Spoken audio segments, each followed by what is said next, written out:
ओम नमः शिवाय महारुद्राय महाप्रभु मंगलमय ठाकुरे धवलेश्वराय नमो नमः। दीपं ज्योति परम ब्रह्म दीपं ज्योति जनार्दनः दीपाहरति मे पापो पूजा दीप नमस्तुते। धवलेश्वर महाप्रभु संसार सुखी रखंतु। आज शुभ मंगलवार रे समस्त श्रद्धालु भक्त मानकर मंगल करंतु। समस्त श्रद्धालु भक्त मान को आशीर्वाद करंतु। मनस्कामना पूर्ण करंतु। कर्म क्षेत्र उन्नति करंतु। ग्रह रिष्टमान खंडन करंतु। जगतर मंगल करंतु। विश्वर कल्याण करंतु।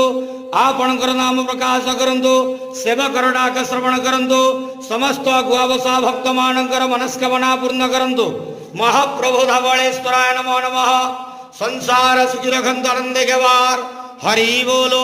आज शुभ मंगलवार रे समस्त श्रद्धालु भक्त मानकर मंगल करंतु आनंदे के वार हरि बोलो। बाबा धवलेश्वराय